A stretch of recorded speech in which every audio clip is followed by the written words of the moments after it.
কোনো থানায়, যে কোনো একটা থানায় চোরের লিস্ট, ডাকাতের লিস্ট, নেশাওয়ালাদের লিস্ট, খুনির লিস্ট, দর্শকের লিস্ট, চোরা কারবারের লিস্ট, অস্ত্র আমদানি উৎপাদনের লিস্ট আছে না? অপরাধীদের একটা লিস্ট আছে। একজন খতিবের নাম আছে, আছে? একজন আলেম, একজন মুয়াজ্জিন, একজন হাফেজ সাহেব, কোন রকম একজন আলেম, এরকম কারো নাম আছে? তারপরেও তারা জঙ্গি। তারপরে এই মানুষগুলো কি জঙ্গি? জঙ্গি অর্থ যোদ্ধা অথবা সন্ত্রাসী। যারা সন্ত্রাস করে, এতগুলো কাজ করে, যাদের লিস্ট থানায় থানায় সকল গোয়েন্দা বিভাগের কাছে, সব জানে তারা, তারপরও তাদের নাম জঙ্গি। বলতে বলতে বলতে বলতে এখন মনে হয় এরকমই হয়ে গেছি, মনে জানা হ্যাঁ আমরা কি করবো, আর আমরা জঙ্গির দল। মৌলবাদী বলতে বলতে শেষে মৌলবাদীর ব্যাখ্যা টেক্কা করে কয় আমরা মৌলবাদী, যা যারা মূলের সঙ্গে আছে আমরাই মৌলবাদী, যারা মূলে থাকে তারা কি মৌলবাদী? এটা কি তারা এই নিয়তে বলে না গালির নিয়তে বলে? ব্যাখ্যা করার দরকার কি? একটা সময় যদি এরকম হয়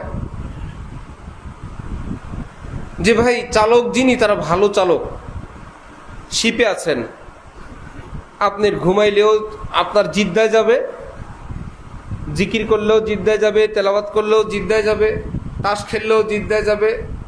সেটাই যদি পরিস্থিতি এমন হয় যে আপনি আমি যদি সজাগ সচেতন না থাকি, শিপের চালক এমন, আমি আপনি সচেতন না থাকলে আমাকে জিদ্দার পরিবর্তে আমাকে মস্কো নিয়ে যাওয়ার সম্ভাবনা আছে। ওই সময় কি ঘুমায় থাকা যাবে? এখনকার আগের মতন আর ভালো চালক না। যদি সুযোগ পায় সকল প্যাসেঞ্জার সহ জিদ্দা হজে যাবেন, এই জিদ্দার জাহাজ নিয়ে যাবে ইসরায়েল।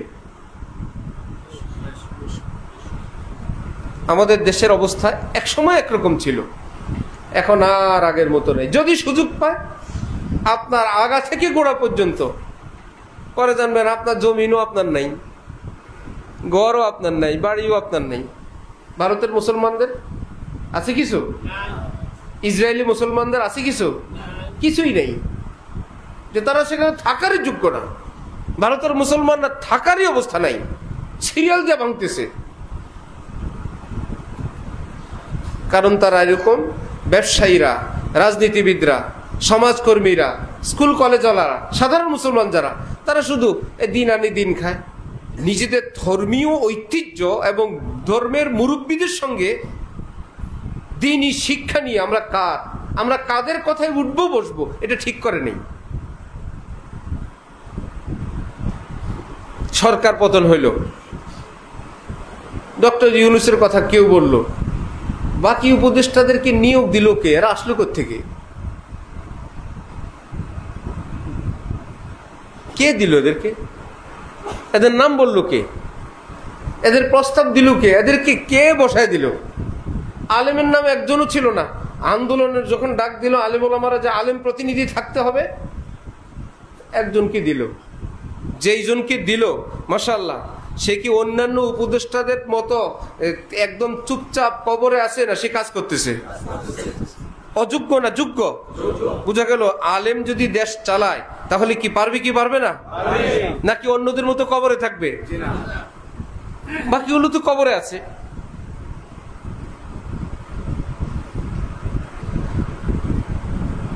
ইসলামের বিরুদ্ধে যদি কথা বলেন পত্রিকায় নাম আসবে।